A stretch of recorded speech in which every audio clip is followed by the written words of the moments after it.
Going. Okay, so welcome to the 2 o'clock edition of the Global Lacrosse Summit. We've got Coach John Raba from Wesleyan with us today. John, I don't know if you're in your 24th or 25th season, but you've been at Wesleyan quite a long time. Winningest coach in the NESCAC, 704 winning percentage, national champion, and strong proponent of the zone defense, which is why we got you on today. So I'm going to let you take control. You can give the attendees a little bit more of your background, and then we can get to it. Sure. Well, thanks for having me. I really appreciate it, and happy to talk about the zone and when we started it. We've been running this now this is going to be my 25th year. We've been running our zone defense for the last 24 years. At Wesleyan. Partly when we first started is just because we didn't match up very well athletically. We just probably were at the bottom of the league in terms of athleticism. So it might have been a little bit more of a necessity just to survive in the conference we were in. Back when I first started in the 90s, Middlebury had a really dominant run, and there was absolutely no chance that we were going to hang with those guys just by trying to play man-to-man. So we needed to kind of find a little bit of a neutralizer to kind of keep it. I don't know if we could even say we could beat those guys at that point, just to kind of slow things down a little bit, and just to give ourselves a shot, to stop their potent offense. So we started kind of investigating this. We ran some backer zone stuff when I was in high school that I really liked, but really got us going in terms of the thought processes. My first couple of years at Wesleyan is we played New York Institute of Technology in Long Island, and the coach is Jack Kelly. And at that point, New York Tech had a nice run of national championships at the Division II level. Coach Kelly was nice enough to host us as for scrimmages, down there. And the first couple of times we played those guys, I do remember, we were just doing a little bit more traditional with our slide packages and coming from the crease or coma, and just the different packages that everyone else is kind of running. And we'd play these guys, and we literally struggled to score 3 or 4 goals in a game. And and we did this for a couple of years, and then after like the second, third year, we're like, God, we really got to start looking at how these guys play it, and because they're really giving a lot of people hard times, and really neutralize a lot of our athletes. We had a whole invert package we had set up on offense that we literally could not run because they're in a zone, and so it took away a lot of the things that we wanted to do from that perspective. And and so we kind of dove into it, looking at the film, and really made that conscious effort to, really, really commit to it about my third year at Wesleyan, and start really kind of from that point, kind of fine tune it more towards Wesleyan. I think if you look at the old New York Tech films, if you can catch some of their films from the 90s, they were really aggressive and played the ball really deep behind the cage, and they really came fast from the crease with their second slide. Yeah. We kind of changed it up a little bit where we were playing the ball behind, but we weren't necessarily gonna send that double right away. We were a little nervous about skips and those types of things. So we certainly curtailed it a little bit more towards what we felt comfortable with, and our guys having an understanding. The obstacle we have at Wesleyan that's unique is the conference we're in is a little restrictive in the amount we can coach our guys. So we cannot have any fall practices, which a lot of people don't realize. Some do, but so we don't get our hands on the guys to kind of teach them those things in the fall, the basics and principles. And not only that is we can't start our first practice until February 15th. So we are way beyond in terms of trying to teach. We have to kind of condense things to make it simple, to make it so it's like, our guys have a good grasp of it in basically 2 weeks before our first game. So it's just very minimal the time we have with our guys. And there's things now that we do to help them learn our system. And obviously the more we run it, each year that we run it, our guys learn from visual reps. They learn from, just kind of seeing, year after year, how we play and how we fine tune things, and our little details that we give. And we'll give a lot of those little pointers out today. We're not going to give a house away, but we're certainly going to give you some of the things that we think work well for us, against certain teams.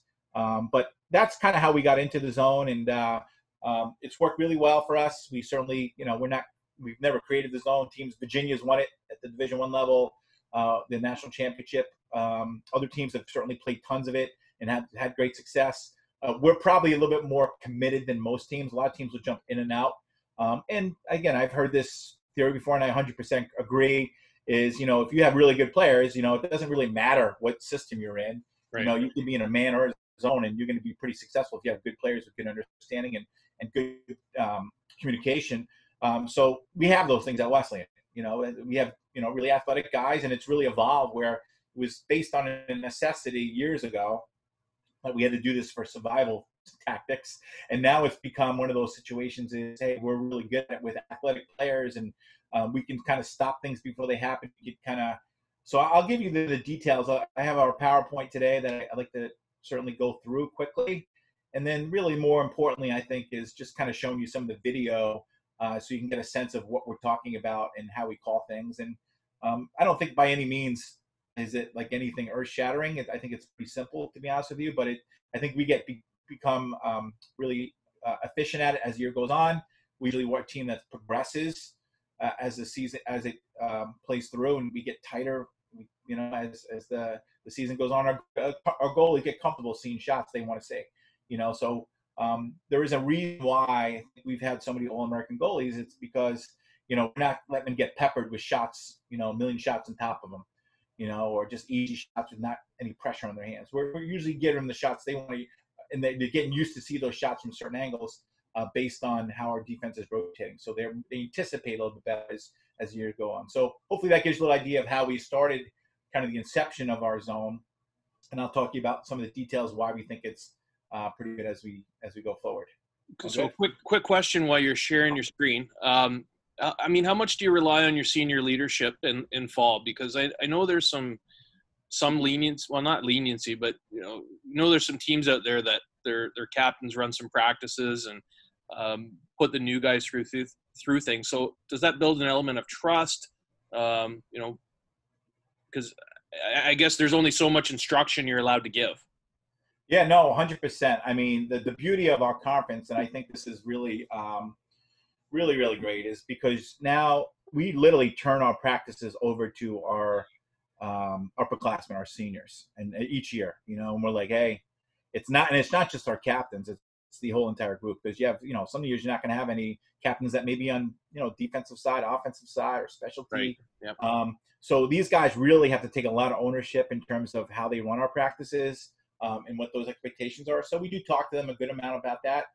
I think they also learn from the guys in front of them that have graduated, like what it takes, what a good practice looks like, what type of competition level we're looking for. Is it organized? Because number of players that come into the program are going to see right through that if it's not organized. They're going to know. And so we try to put that type of pressure on the guys, like, look, you got to think about this. These are the things we need to accomplish in the first month, and then we have to do this in the second month, and you have to get that job done in terms of that piece. And our guys have done a great job of that. I mean, if you look at our conference as a whole, there's a lot of teams in our conference that have been to national championships. There's been 14 teams in 20 years that have kind of rolled through, and then you got RIT. It's really tough that we've all played as well. So it's like if you look at those two schools the NESCACs, and then you put RIT in Cortland, then that's it. That's what's coming from the north. So there is a lot, and with that said, is the league all does the same thing. Like we rely on our seniors.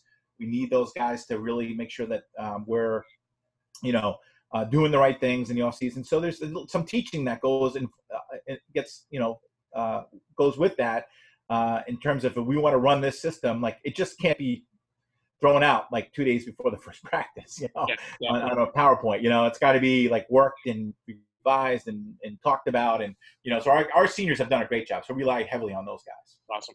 We have a follow-up question to that, but I think we can actually take this one towards the end. Sure. So I'll let you proceed on now. Just so you know, I'm just seeing a black screen right now. Okay. Yep. Let me just see here. Let's see. Not seeing this. All right.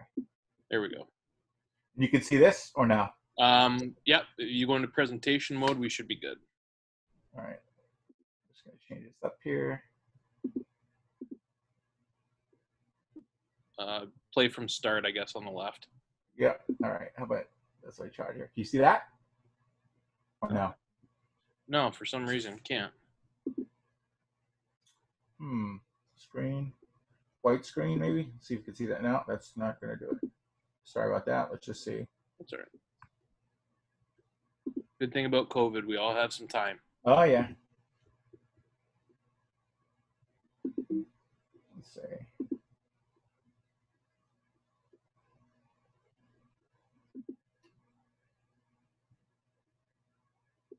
Did you see that one or no? That screen? No, it's still black. Maybe if you unshare and we'll go back.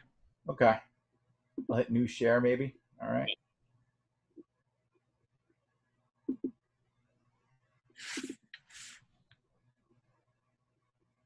And how about nothing like that or no? Yeah, we can see some slides. We're in. You can't see the. There we go. There we go. Okay, good. Yep. All right, perfect. So basically, we'll take you through the beginning of what we're doing, why we play the zone. Again, this is just going to be. We'll go through this quickly. The PowerPoint piece. We feel like the one biggest piece that we want is we could play the ball at any point. Our defense is a 6-man zone. It's not a 5-man zone. Many teams will play a zone that keeps their inside defender on the crease, just kind of locking a crease guy off, and they rotate around that. For us, we are rotating to each point, so we will play the ball behind at X, and we will have a rotation that happens. So, but we also share responsibility of the crease on the backside with a lot of other defenders based on where the ball is, basically on 2 passes away. One of the key components that we need to do is communicate the number of players behind the cage and the number of players above the cage as the ball is swinging. So, for example, as the ball's up top, if it's a too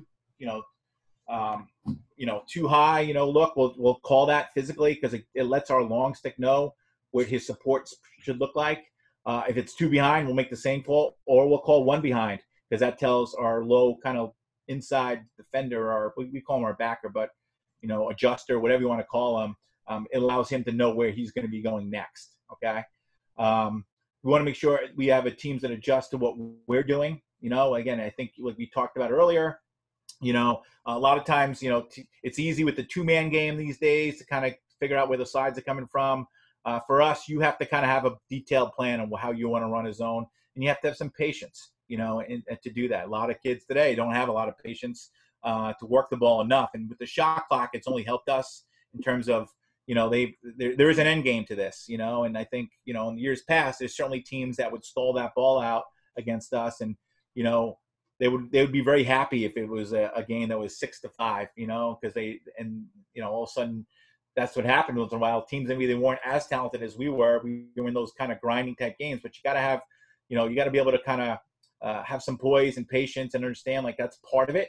Now with the shot clock, that's really helped us knowing we're going to get a certain amount of possessions on the other side of it all. So, again, we're going to give up the outside shots in zone, right? We're going to give up shots that are about 14 to 15 yards. That's kind of like the area we feel pretty comfortable with, and I think most teams would. Hopefully we have pressure on the ball as we do that. We are also going to have help on both sides of the ball.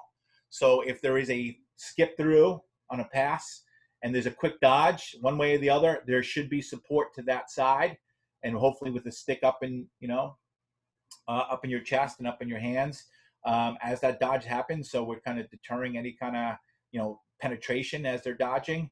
But certainly, again, at times, if they're going to be willing to take shots that are 16, 17, 18 yards, we have to be willing to give up some of those shots, and you have to give up something.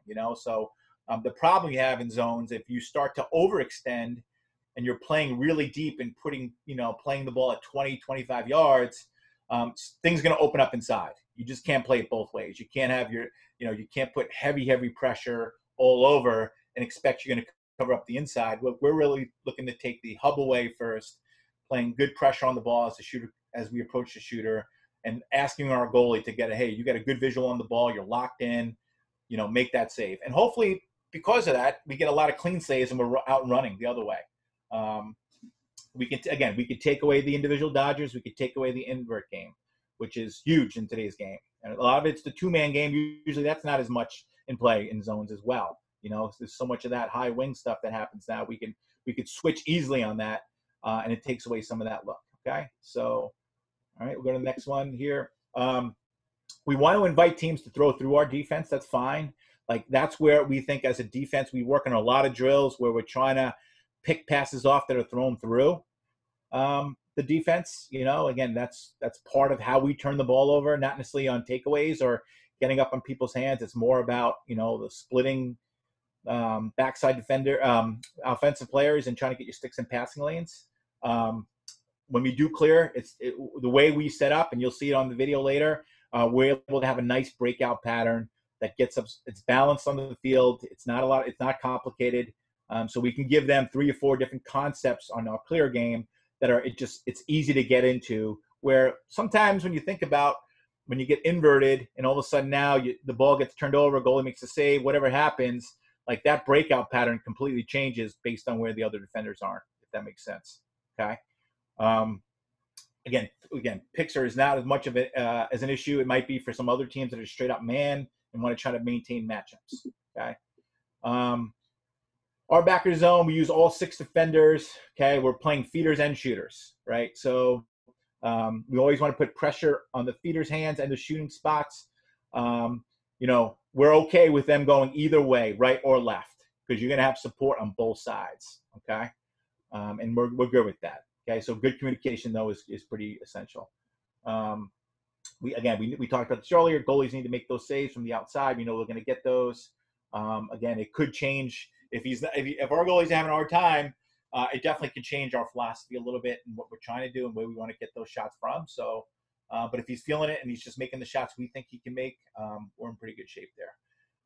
Try to keep very simple with our concepts. We don't want to try to overdo it with too many thoughts. I think that's where some of the problems come, is some of our younger players sometimes think of this as a math equation, a calculus problem, and it's really not. It's very simple in terms of a rotation. And we have to be we have to be okay with splitting people on the backside on most occasions. Okay. One of the key elements that being successful in the zone is seeing the ball all the time. Okay. You're always kind of turning as the ball is spinning in the circle. You'll be amazed when you put the younger guys in and they get their opportunities that their backs turned to the ball and they're flipping around. They're looking for free skies. They're just not really understanding the concept. So it takes a while to get around. Sometimes we'll just really slow it down and we'll take a volleyball or a football and we'll just throw on the perimeter and we'll just get our guys to kind of open their hips and turn and share responsibilities and get to where they need to be.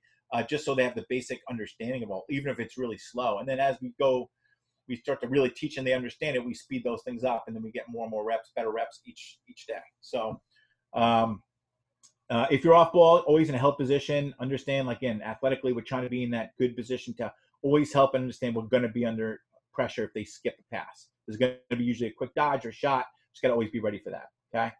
Go to the next one here. So basically, we are always in a triangle concept, okay? So if the ball is behind, we'll say, there always should be a triangle. Anytime you freeze frame the film, you should always have triangles everywhere on the film, right? So we call this our backer. My old high school coach, Coach Harmath, they run it at his high school, Locust Valley. They call it the adjuster, which is probably a better name, to be honest with you.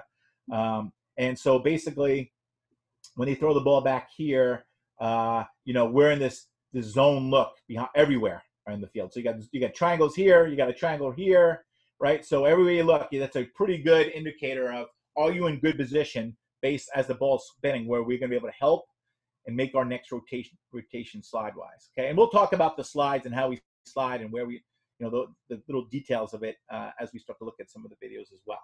All right. I'll go to the next one here. All right, so this is more principles for the short stick D-mids, okay? I'll give you a general, you can read along, and I know Brad also has the PowerPoint that he could share with you to take a look at it, but this is just some principles.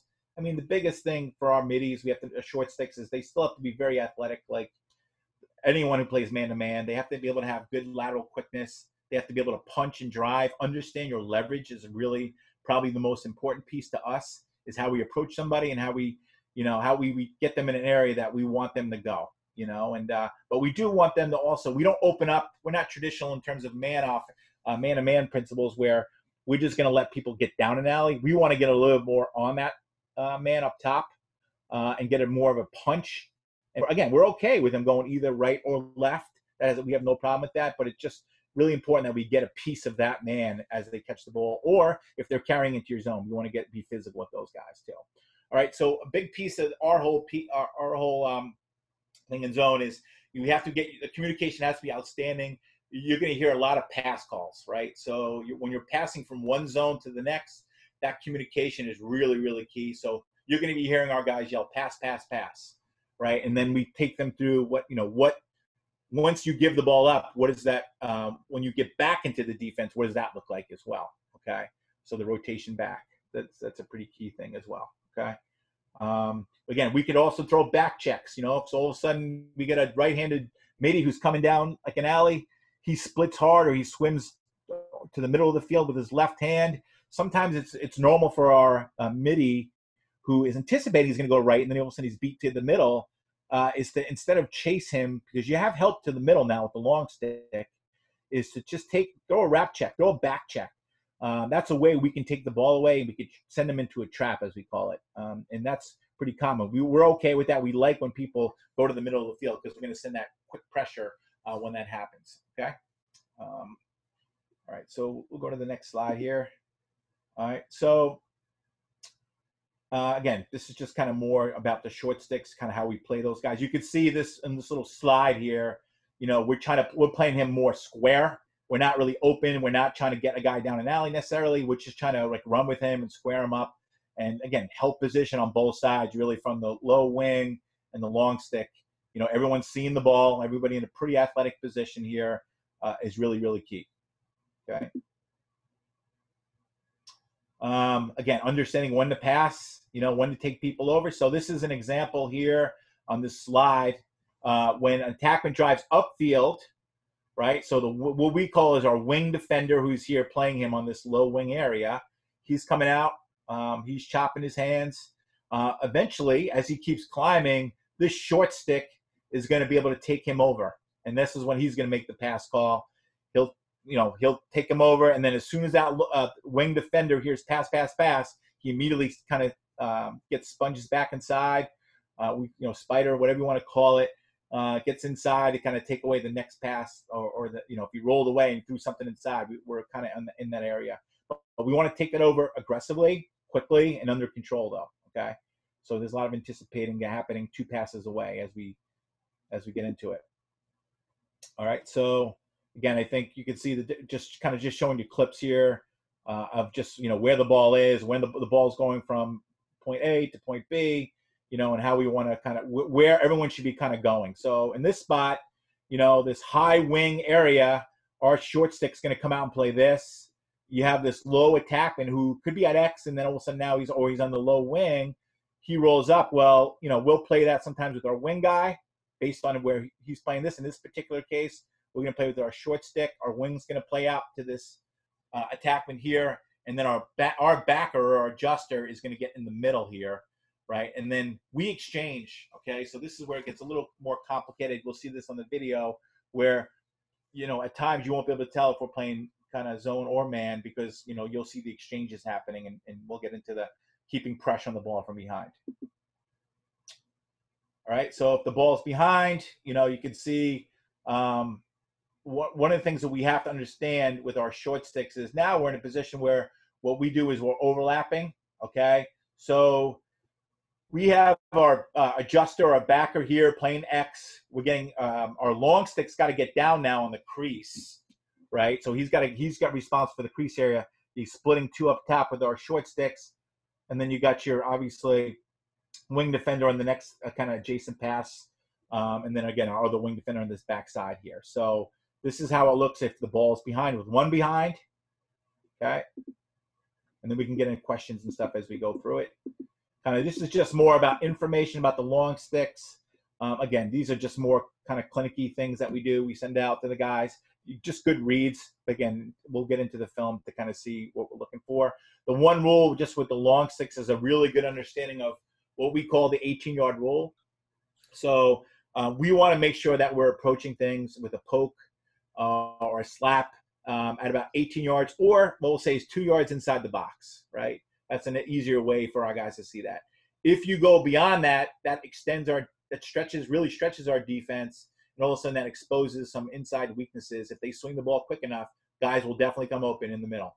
Like, it doesn't take a lot to get guys open in the middle. We are still trying to protect the hub. So at 18 yards, again, that means we're probably breaking down. At 16, 15, we're throwing a good poke with our long stick in the middle of the field. He controls the middle. We love to have longer, lean defenders who can usually get some extension on their stick. Usually, again, if you're breaking down, that you're not really threatening. And what we have to make sure is that we still get pressure on that middle, because we don't want guys sitting up there just feeding to pipes either. You know, like, that's one thing that if you just pack it in and play the soft 3-3 zone and you let a guy sit 2 or 3 yards outside, you know, a crease area, that could become a problem. So if there's a guy who's skilled enough, at times you could see us extend, you know, so because some teams will do this. Amherst did this a little bit, where they take their best attackman who's a feeder, and they put him top middle, and they make him try to, and Tufts has done this in the past as well, and they'll just put him there, and he'll just try to feed to low pipes and guys sneaking and stuff like that. So sometimes we just have to put pressure, but the more pressure we put on the ball, everyone else should be able to kind of squeeze and get in. Okay. So that gives you a little idea on the long stick and the philosophy there. Backer or adjuster, again, just some basics there as well. We do have a 5-yard. The important thing I'll say about the backer is the guy who plays behind is we have a 5-yard rule from the back of the crease, the circle, the crease area. 5 yards beyond that is where we want to play and run with people. Like, we don't want people to kind of put pressure on us from that. If they're beyond that, we're just going to sit in that dead area, we call it, and just kind of mirror them, right? They're not going to threaten us, and we could still, it gives us the ability, if they skip one over the top, is we could work hard now to get back inside, okay? So that's why we play that. If you really play the ball hard, we feel like you're playing at 10 to 12 yards, and then all of a sudden they catch one, and you're really starting to get caught, like where you're extending and getting sometimes, again, the ability for an ex-attackman to throw it over the top of a D, and then all of a sudden that guy up top throws it right inside to somebody. Well, there's a lot of people trying to cover up there. So we want to make sure that we put our guys in the best position where we can get back inside. So that's why we have this 5-yard rule that, you know, we like to use at times as well. It's been pretty effective for us. Where, again, if you see a New York Tech who we respect, they'll play those guys in the past have played the ball really hard. They'll make that guy really go to the cage hard, and they'll double him up, you know, and they had some really great players doing that. And for our, you know, intensive purposes, this guy's more of a thinker, cerebral. His job is to really get attackman to get like east-west, you know, there's no north-south type dodges, handle the pressure if they're coming at you. But really, if we can get him sideways, we're doing a really good job there. We should be in pretty good position where you can't feed the ball inside. It's got to throw the ball adjacent. Okay. So you'll see that soft and dead zone concepts. That's what we call them. Okay. So, John, a couple of questions. Sure. One specifically related to the backer, but first one, how do you defend overloads or circle offenses with this? Yeah. So you'll get, and I think if we can hang in there, because we get to the video, okay, you're going to see the rotations and how we play those, because that's going to give you a better sense. So I'll try to get through the slide portion quickly, because you'll see we have Salisbury clips. We have some different clips where you guys are, you know, everybody tries to go overloads and some different stuff like that as well. Okay. Then, you know what, I'll hold off on the last one too, because it's probably film related. Yeah, I think so. I think the more we can kind of dive into the films and the questions come up, I think hopefully we can answer more questions there as well. So, so we'll just get into this next piece here. So for us, this little back of the ball's up top, you know, so here's the support. Here's an interesting, you know, long six supposed to play the ball. We'll say 15. Really, we want to play him a little bit more like this, 18. His feet should be at 15. If he puts his stick out, it could be about 18. We're in pretty good shape there. But he's coming out. He's getting the ball getting passed in the middle of the field. And again, this guy's trying to work out. This guy, the backer here, has got to make sure he's working the crease area, because, again, him just running here doesn't mean they can't just throw the ball inside, turn, and he shoots the ball. Like, we got to cover the middle of the field still. So we do that with our backer when the ball's up, okay? When the ball's behind, here's the 5-yard rule we just talked about. Like, we're trying to get our guys, instead of lunging towards the defender, When the ball's at X, we're trying to get sideways and be agile. Usually these guys are pretty athletic guys, just kind of getting him sideways, right? So that's what we're trying to do. And you can see here, our backer now is pretty low, right? So he's getting down.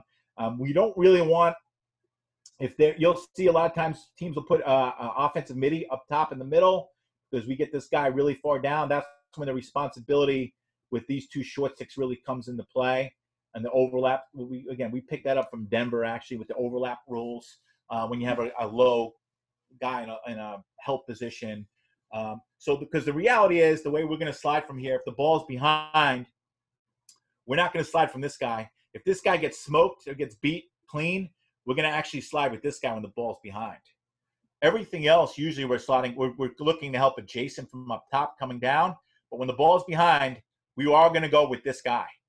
Right, so that allows that backer now to really kind of get heavy on the crease, get to the ball side, and then be the help guy if needed. A lot of times, again, that's why we want to make sure this guy's really sound in what he's doing. Don't be over aggressive. Get him going sideways, and we'll pinch inside with our short sticks. In this position, it may look like he's going. Really, it's going to be from this guy. It should be leading. He should be in a little bit more of an athletic position leading, but because if he gets beat, it really should be up to the inside guy coming. Okay, makes sense? All right, so don't mind all this here. I'll go back, sorry. Low wing defenders, again, I think one of the things we talk about is creeping a lot. We're shuffling a lot. We're doing a lot of like hedging, showing. But in certain areas, if we have a really aggressive defender, he will definitely, we'll let him go to town on some people and really work the ball. And then the more he could do, if we can understand that piece, if we can let him take away a whole half of a field, we can get heavy on one side of the field. And that happened in the national championship. We had a defender named Andres Rodriguez who was really tough and really aggressive. And tough to beat. And we really just relied on him handling like 1/3 of the field. And that left 5 other defenders to handle the other 2/3 because of the way he was, able to kind of put pressure on people. And so they didn't, after the first couple of series, they really didn't want to go on Andres on that side of the field because, again, he's putting a lot of pressure on. He's looking to take the ball away. And we did that in certain cases. It depends on the personnel and where we see those matchups, if we feel like we could do that. Okay. We have a show and don't go mentality when the ball is coming down towards the cage from the short, say the middies are kind of dodging. We want to be in help position. We don't want to necessarily sprint upfield. Like we want to show them and hedge, but we also want to have the ability to get back if needed. All right, so that's when we say show and don't go. Okay. I'll go to the next clip here, the video here. Just more clips here. I think if you look at these more visuals, this is where, again, I think you can kind of see this. I'm trying to show you where the slide rotations might be coming from. So for this example, here's a wing defender, short sticks coming down the field. This low wing defender is it's an adjacent slide. He's stepping up. This backer now is going to be going to the next position on the field, right? So if this guy showed, it could be the X guy. It could be this guy cutting through and this guy stepping out. Well, hey, the backer is going to be taking the next pass behind. Then all of a sudden that long stick would be taking this cut through guy, and we play from there. That's why this pressure is really key. But you do have support and help down and alley. Okay. Goalies, this is typical goalie play. What we expect. Again, if we can get 55%, we're not telling them to be miracle makers. Like a lot of our, we had a first team All-American 2018, and he was like a 57% guy. We had a second team All-American that just graduated. He was in those 56, 55. Again, make the saves you need to make. You don't have to go stand in your head. You don't have to be a 70% guy, but just make good outlets. That's what we're looking for from those guys. Okay. Okay, so I'm going to go. I'll start queuing up I could answer some questions if we have any general questions there, but I'm going to start queuing up the video because I think we'll get some more of that as well. Anybody have any general questions at this point? Yeah. So, okay. I'll leave the position related ones or the film related ones, but there's one. Do you think the limited amount of practices is a strength? Prevents burnout, high energy during the season. NESCAC always seems to have a top team in D3. Absolutely. And I think that's been the case. I feel like our guys are very refreshed. I think it's something to say. Again, Duke Lacrosse has really pulled back on their training as well. in the fall. And sometimes they'll take a bad loss early, but usually they're pretty strong at the end of the year. I think it's just because, again, that year-round pressure to constantly grind, and just lift and do all that stuff, eventually it just wears on you, And I think what really more than anything else is our guys are really excited to see us. The time we get to the spring, they actually are excited to see us. They want to be coached. They want to be, led, and they're not sick of hearing our message, And I think that's unique. And again, when I first was getting into coaching and probably a little bit more frustrated, like, wow, we have so much to put in. But the reality is that by us turning it over to them, there's a lot of things that happen and a lot of evolving that happens within our defense, offense, whatever, just because based on the communication, their thought process. And they can feel very comfortable saying to us, hey, coach, could we do this little tweak and do that tweak? And that's what giving them the freedom to do that in the fall really gives them also the empowerment to talk to us about that, in the spring, because they've been running half the season, right? So now, if we were doing this year round, it was like our way, the highway, that's it. That's the only way. I don't know if they would be as empowered to be able to kind of think and do those things and think really kind of study it, So hopefully that answers that question. I really do think there's a burnout factor that we don't deal with nearly as much as they do at different levels. And I think that's a really positive thing for our student athletes. Yeah, I agree completely. I mean, when you talk about your like an annual plan or a season plan for it, I mean, it just from February 15th, you're on. Oh yeah. Right. Yeah. That's a long way to Memorial Day weekend. Yeah, and that's it's still, again, we get this, and even by the end of the season with us, we're going to feel banged up and beat up. And like I said, I know how these, other programs run. We respect the heck out of all these teams, but again, I think it's a lot to ask these guys year round to everybody wants the best. We all want the best for our student athletes to kind of maximize what they're doing. But again, if you can get them to buy in and do it on their own and take ownership of it, it's a lot more valuable. So I'm in the, again, I don't like to just give a lifting program out just to hand a lifting program out and guys don't do it. We want to make sure that, hey, whatever we're going to turn over to you, we're all in, all of us, so the communication and how we do this. So even in this time where, with the Corona stuff going on, we want to have an idea, what do you have at home? What can you work out with? That's the first steps. Before we start giving you a lifting program and half of it you can't even do because you don't have the equipment, let's figure out what you can do, and let's make sure that when we put this thing together, then, all right, we're all deciding this is how we're going to do this, So I think that's really, really key, because it, again, gives these guys ownership and buy-in, and they're not forced to do it. And when you're not forced to do things, life is a little bit more enjoyable. I'll not lie to you, So I think that's been our kind of the MO for us, and our guys have bought into that philosophy for sure. Awesome. Okay. Well, let's. I've got some questions, but a lot of them might be answered by film here. So let's get through the clips. All right. So basically, we'll take you through some of the clips for the. We just turn the volume down here. All right. So basically, let's talk a little bit about our slide rotation, how we're going to play. Now we do some different things. So right here is a good example of our short stick, the approach. He's kind of getting squared up. Again, our help, if he goes down this alley, is going to be this wing defender. The long stick's going to obviously be the help if he goes inside. Does a good job there. He's not we're fine. We're very comfortable sitting. If they want to throw the ball on the perimeter, fine, right? So he's not being over aggressive. When the ball is going towards the middle, he's not sprinting at his man. He's just sliding.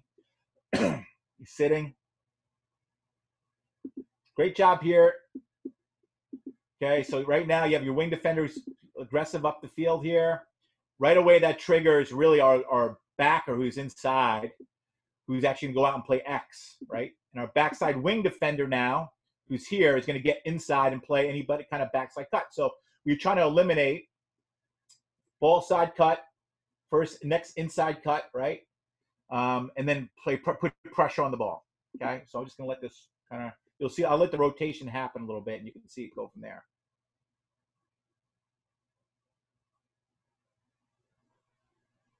Okay, we're trying to anticipate the next pass. We're not flying out. Okay, we're getting caught a little bit here, but they do a pretty good job of getting back. Now, the great thing about zone is if they hold on to the ball too long, it becomes a little bit of a problem. So could you guys see the video? Could you guys see the video okay? Is it choppy or? No, it's pretty smooth for me. All right, good. Okay.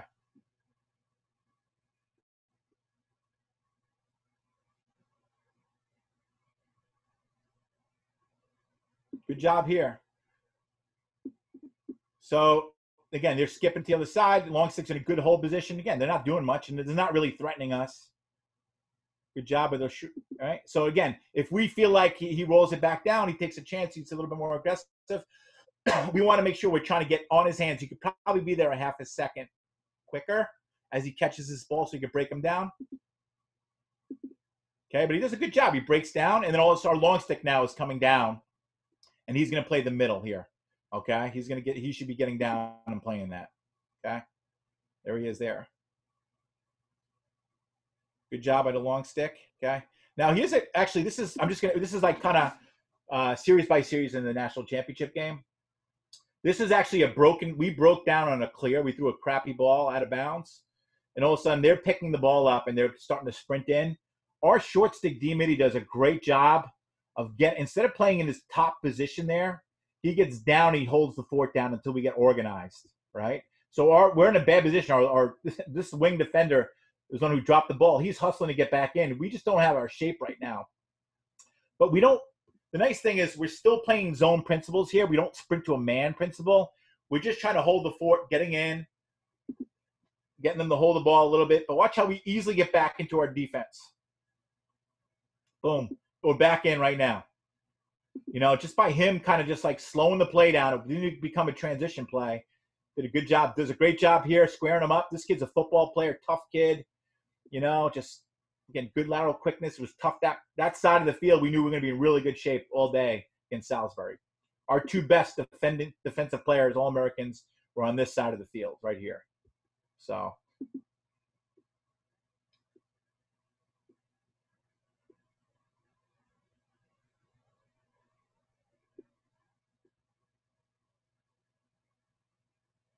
Okay, so here's where it gets a little tricky, and we have these things we talk about. Okay, so sometimes we're going to go what we call two behind, right? We can treat this. It could be a one behind, two behind, but this situation we're playing this like a two behind. So that means wing is kind of playing here. This wing, because he's getting really deep and wide, instead of having this guy sprinting, and usually we go ball side. So literally, we want him to start getting down here when the ball gets to this wing. He should be down in this position, and he would play that for his one behind.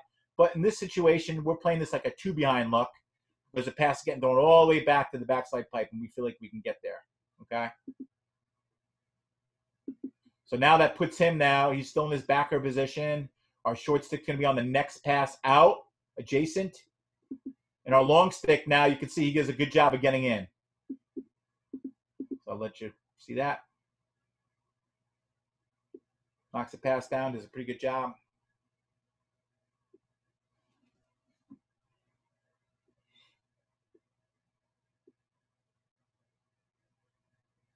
I was just off face off, just showing you clips. Okay, pretty good job there. I would say he's a little far out, but I think what happens is this is like the little nuances you can tell your defenders, what good defenders understand, is sometimes when you get a guy like, he's running sideways. He's not threatening anybody. He's not running at us. He's running sideways. So that allows us to get out as defenders and play it, get sticks and lanes, right? Make those passes nice and wide. If he was squared up coming at you, I wouldn't recommend that we're sprinting all the way out there playing that. Okay, good job there. There's a 5-yard rule there. There it is again with the low wing. Okay, so here's a little nuance that we do that which will confuse teams, which I think is good for us. So this is technically our backer is number 37, right? What we will do is you'll see there's an exchange going to happen between the wing defender and our backer, okay? So you'll see that here. He throws it back. You'll see now our wing defender becomes the backer. He becomes the wing, right? So the rotation becomes simple. Now he's gone out as a kind of a wing guy, and we can easily get back that way as well. You can still see that initial backer now is playing the wing. He's the next adjacent. All right. We rotated up top with the long stick. So short stick's here. Here comes our long stick. Good pressure. Good. Get in. Short stick does a pretty good job there. I would say our short stick definitely could do a better job of getting a piece of him. But good job there on our close defense, just rotating through. You can see the exchanges with the defense. Again, this guy, usually very rare that you're going to ever see 21 on this side, just because we had a double rotation. So the nice thing about it, even though we're in zone principles, there's some man philosophy as well, and here built in here as well. So if you're on the opposing team, it's confusing to say we're just not spoking in and out. It's not as easy as we're just going to play in a string. All right. So goalie does a good job here fighting this one off. We react way too slow here. All right. Goalie does a good job. Got a lower angle shot, just stays big. Again, we have help on both sides. Again, this guy should be the most comfortable man on earth. And you got help here, you got help here. Be aggressive. Good job there. Now, one of the things we tell our short stick is, don't get hitched to the middle now, particularly coming off a pass. This is where it becomes dangerous sometimes. Catches it. Again, he could be extended sometimes. If he hitched and got to the middle, that could be a problem for us. We want him to force him to go underneath. Your better help is kind of coming up underneath with that low wing defender. But right now, again, look how quickly we cover. We got a triangle, good triangle here. Wing, wing, backer. Right now, we're in this totally protected. There we go. Pressure on the ball. We almost pick it off there. Okay.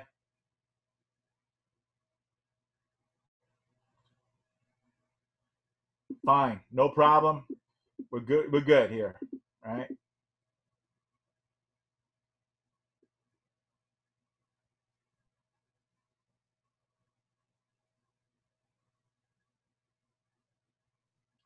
Coach, I hope you don't have another Zoom call at 3 o'clock. No, I'm okay. I'm okay. Great questions. All right, no problem. Yeah, I can stop and answer questions too if you want, whatever you want to do. No, we've got the how do you defend overloads or circle offenses? Yeah. Which I think some of this has explained it. So basically, here, this is an interesting player breakdown from us here. There was a bad communication piece. There's 7 seconds left. This should have never happened. Again, I am proud to say that this is the lowest scoring game in Division III history, a national championship that any team was scored. But we could have been even lower if we stopped this play. There was a bad communication here with our 44, our short stick. So you can see him kind of looking back and trying to talk through like how we're going to play this, and he just sleeps for a second and it just gives him a free shot, right? And that in the last part of the quarter here. So that should have never happened, but.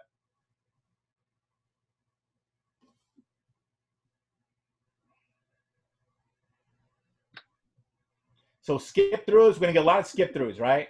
Here's a rotation off the crease. 1-4-1. They're going to drag, and they're going to pull. See, the problem we're having right now, our short sticks, it's not great, right? So the problem we have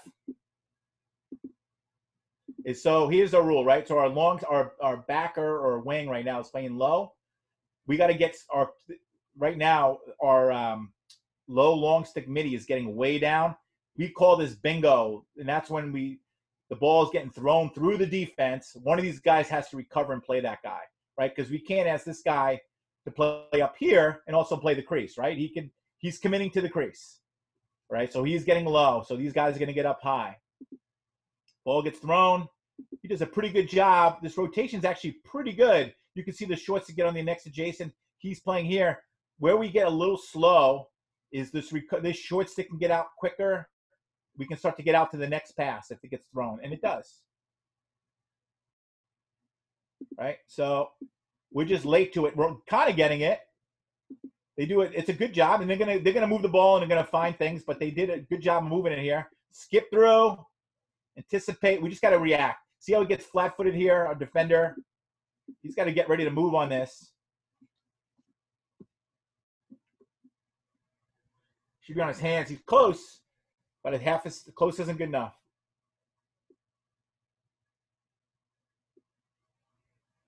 So that was like a 1-4-1 with the skip. We'll try to come back to that later. Here's another 1-4-1 look. Now a 1-4-1 to a pop, 2 behind. So just dealing with the, not trying to make overcomplicate things, just adjusting. We will come off with our short stick here. Here's a good example. Our long sticks are in the middle. Our short sticks, we're going to come out and take that over.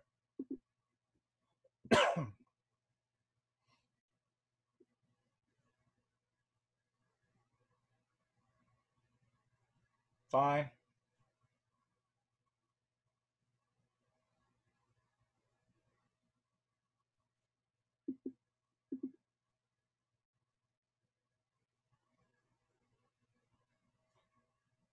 Now they're trying to play like a lot of teams will try to play 6 on top of the cage. RIT is really good at that. They'll play 6 in front. So we got to be able to adjust to some of that as well. Okay. Salisbury just happened. They may start with that and then carry to 1 behind look. Defense is doing a really good job just adjusting. They have to throw a lot of passes here. Really, and then are, again, not really threatening us in any way. So we're in pretty good shape. If we could just adjust to their kind of their flow, we're going to be in pretty good shape. And that's what we were in this game. Fine. Again, we have to give up those shots. Those are the shots we have to give up. Unfortunately, hits the pipe. They got to reset. Again, we're not sprinting out. There's a rotation from the backer. Come playing out to X. 1-4-1. Usually if they start in 1-4-1, they're not going to sit in 1-4-1. They're going to pop to something else. Okay.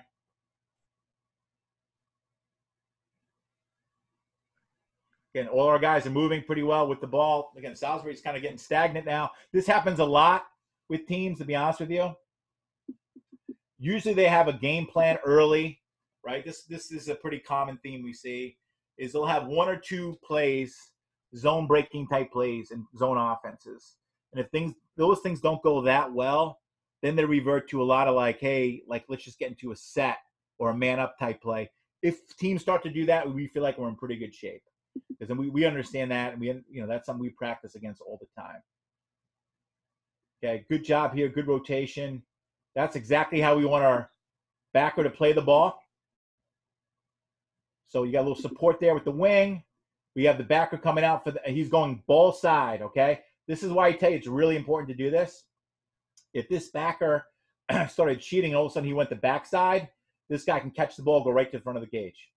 If he goes to the ball side, if he comes to this ball side and he cuts him off, you still have this guy pinch in the backside. Even if he pushed to this side, there's a lot of congestion. There's help on that side, if that makes sense, right? So you always want to go to the ball side.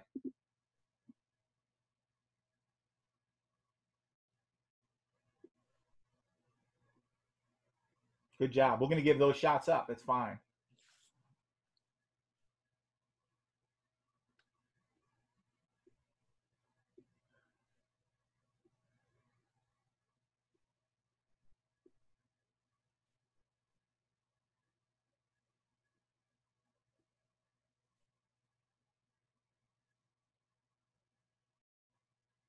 You can see a lot of like kind of overload principles here, right? You got 1 to this side. You got like, 5 other guys on this side of the pipe, right? So there's some overload principles here that we're handling pretty good, and we're able to cover it up.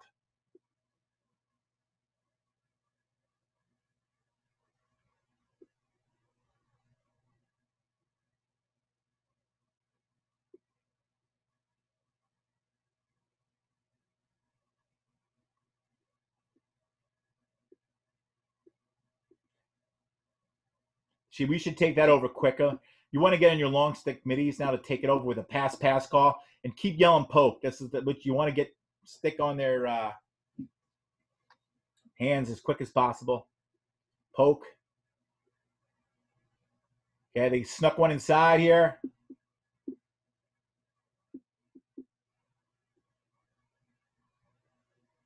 Pretty good job. Again, they found an open guy. Again, I think our other short stick midi could do a pretty good job. This is the threat, right? So you should have his stick inside here. We're okay if he throws this pass out here. You're going to have both help on both sides. He cheats, and he's worried about this guy way too much instead of getting inside here.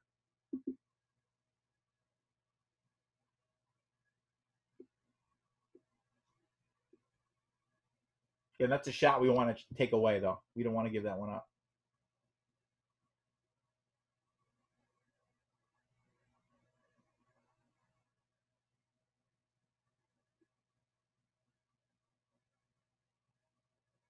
Okay.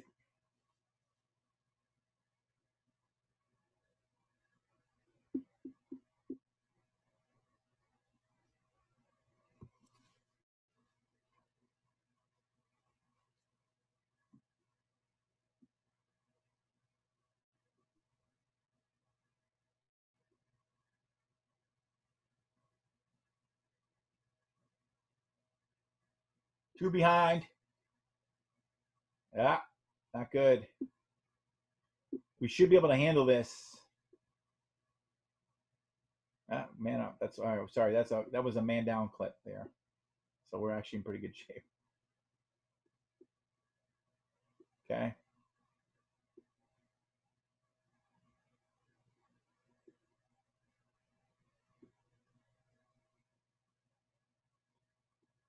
Guys are doing a good job here. Good job on the knockdown. Anticipating the skip throughs or the throwbacks. Reading, everybody's reading. Both defenders read his eyes, anticipating that's going to happen.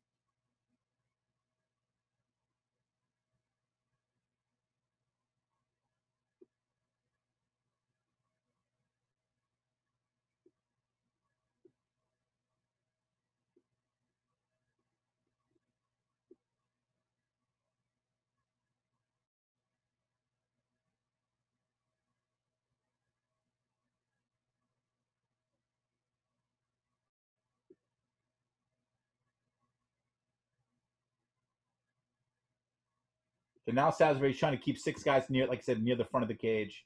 This is kind of what RIT did the week before. We did really well against RIT early, and then they started hitting some pretty good shots. So, I don't know if I'm going too long here, but I could definitely answer some questions if we could just want to let the film run. And yeah, sure. Whatever you guys want to do. So if they start in a 1-4, do you adjust your setup? So if it's a 1-4, what we like to try to do is have our short sticks inside, like inside in the middle, and then we put our poles on the perimeter, like in a diamond, right? And then as the ball gets, if they start in a 1-4, they're usually going to switch to something else. But you'll see our guys have a tendency to pull a little bit more inside. Okay, so, and then we'll just snap out as the ball gets like pushed to a side one way or the other. Yeah. So is your backer always a pole?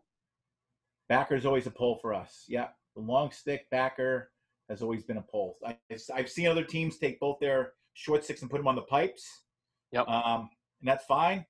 I definitely, that's a good look there. Let me just show that. Go back because I thought there was a good play by Salisbury. I'll show you where we kind of broke down.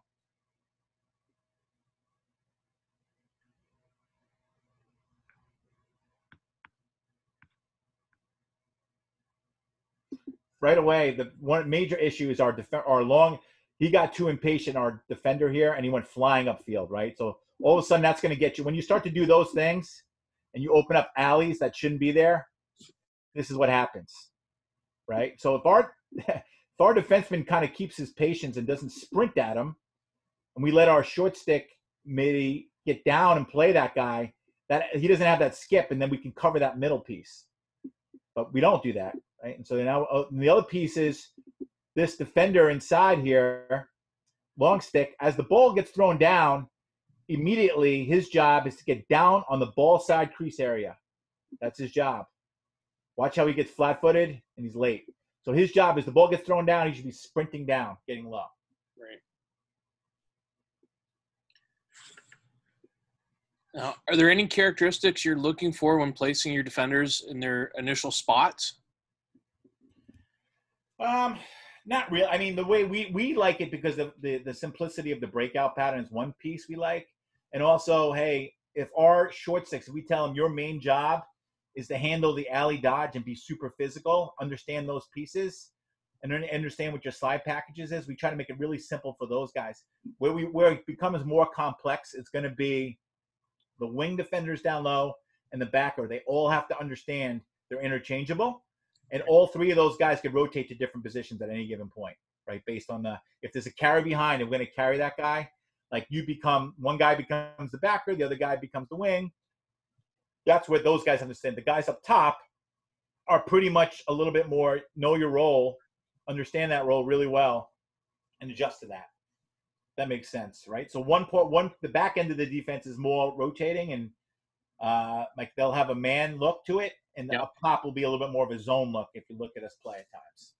So when your backer guards a man who runs through X, does he stay with him all the way through, or does he flip the adjacent defender like UVA? Eventually he'll get called off if he gets pushed heavy to one side. Yeah. But if it's one behind, and if he's not threatening, we're not going to stress too much about that wing playing him, right? You know what I'm saying? Yeah. Like, so we're not telling our wing, we're only kind of support him if he's starting to get like pressured. Here's a good one. Do you stay in the zone if you fall behind? And if so, do you find it hard to force turnovers? It certainly has tested our patience in years past. Because again, certainly before the shot clock era, right? You know, so like if we were down 5 or 6 goals, to really sit in a zone was definitely challenging at times. We've had a tendency to really sit in there and just stay with it. We feel like the more we can get a beat on you, that we know what's going to happen. The more, it doesn't mean we can't like start to try to run double situations and patterns. Or sometimes we have like trap plays we could run defensively on certain areas of the field, and we'll call those out. Like if we want certain areas kind of doubled up, just try to get more pressure. But we have, I mean, at times we'll play man if we feel like they've got a good beat on things. And to be honest with you, a lot of times we start in man, we come out in man the first like 10 minutes or so just to match up and make them think about it, right? So make them think about like, oh, are they in man or zone? And we just practice zone for the last 3 days. Now they're in man, you know, and then we'll flip back and forth, if that makes sense. Yeah, just mess with their scouting report. What's that? Yeah, just mess with their scouting report and game plan. Yeah, totally. We do that a lot actually. And then sometimes if we'll start in man, and if we're doing really well, we'll just stay in it. You know what I'm saying? We'll just like, all right, we're going to stay in it this game. So now no one really has a good beat on like, are we always zone man? Like, you know, I would say traditionally we're a zone team. We were like, if we had to give you our bread and butter, like we're a zone team. You know, that's what we are, you know, and it's fine. It's good. And it's nothing flashy, but if we want to slow teams down and we want to keep them out of that running gun set, we can do that as well. I mean, last year, you know, Tufts, you know, we held them down to single digits. I think they had 7 goals at our place. You know, it's a team that's averaging 19 goals a game this year, 20. You know, like, you know, we don't want to necessarily get in a track meet with those teams. We want to, you know, slow them down. You know, we feel like we still can get our 40 possessions, 50 possessions, you know, but we want to limit what they're doing. We don't want them to go run and gun on us. So just one question popped in. What causes the most problems for your zone? Yeah, I mean, I don't know. I wouldn't say it's more about lack of communication that causes the most problems. Or guys who are unsure who are in. Like offensive middies, they cause us some problems sometimes. You know, if you have 2 offensive middies in there, it's becoming more problematic. If we can get 1 offensive midi in there, usually we can survive pretty well. It's so that part of it, just because they don't get as much of the reps as we need to really understand the system as much as you need. Now, as the season goes on, that usually takes care of itself. But if you look at all these defensive clips, I'm looking at these now, I haven't seen any offensive middies trapped on the field in this entire game. Not one, you know, so that's a good sign. Usually we can flow in and out of it pretty quickly. But I would say that's probably the bigger issue more than a pattern or anything else. It's a lack of understanding by a player or a lack of communication or an overreaction. Like we put a young guy in there, all of a sudden he's overdoing it. He's flying out to different spots. And now we're rotating like crazy. We don't want to rotate like crazy. We want to be able to kind of slide and like Syracuse basketball zone. Like you're sliding into good spots. Everyone looks like they're in sync with each other. The patterns are all like in sync. You know, that's you know, in this particular game, for the most part, we were really sound as a group, and everybody was moving together. You know, that's just good team defense. It doesn't matter man or zone. you know. So I'm Well, patient enough to, again, there's a good example there. And that last clip is, you know, like, are they, you know, how much patience do they have? Yeah. You know, to play against this. I mean, usually these guys want to go and get shots off in 25 seconds, 20 seconds. They're used to scoring 18 goals a game, 19 goals a game. Like, right. you know, Let alone being down 3 in the national championship with 7 minutes left. yeah. This Right. is like the worst case. Look at them now. Like, Right. it's not like that's a good team, like, but they're more about panicky, you know, more than anything else. You know, we gave them one there in a transition goal, but it's situations there where we just make them work for everything, you know, really make them work. So I really don't want to, I can't really say it's like any one particular, because usually if we can get a sense of what your zone play is offensively, we've probably worked on it a lot more than you have in practice. We give them every week, we're giving our guys a different look that we've seen that gives us a hard time. How do we need to defend that? You know, are they a big team that's going to skip through? Are they going to rotate? Are they going to, again, you can sit in a circle. I think circles aren't really a problem for us, you know, because we can rotate to any point. It's all 6 points are getting rotated too. So for us, it's like, all right, well, there's no one in the crease. Like, we're just going to share that crease. We're just playing out on the perimeter. We're just going to kind of play the circle. Yeah. You know, we can get a circle too on defense. It doesn't really kill us. They're not going to sit. Usually teams aren't going to sit in a circle. They're going to get into something else. Or if they get into an overload, you know, they get into a regular base formation where it's balanced and then they pop to an overload. You know, that's what we see a lot of, those types of things. We just have to know your rules defensively and how we have to adjust and play it. Again, here's, you know, the ball above the cage, we want to be sliding adjacent. Behind the cage, we want to be sliding from inside. You know, if you kind of think about slide adjacent rules, you're going to be in pretty good shape. So we're approaching the 10 after here. So there was one question sitting in the bank. I'll throw it to you. Who makes the pass call? So good question. That is a good question, actually. Very good question. So the guy who's taking over the ball is making the pass call. Okay. Right. So say the ball was on the top corner, you know, and he's carrying it to the middle of the field. The long stick would be making the pass call. Okay. So is there, you know, some teams use geographic landmarks, some, you know, try and divide up the offensive area into zones. Does the on-ball player have kind of landmarks to let him know when to pass that, or is he waiting to hear that pass call? Yeah, a lot of it is a sense of, it's definitely a feel situation, and it's also a scouting report situation. Some guys, we want to play a little harder, get the ball out of their sticks. Some guys are like, hey, we're going to hang on this guy, be a little more gluey on him. You know, we're not going to like step to him as much because he's just going to move the ball anyway. You know, he's not really a threat, you know. So some of it's dependent on the people we're playing.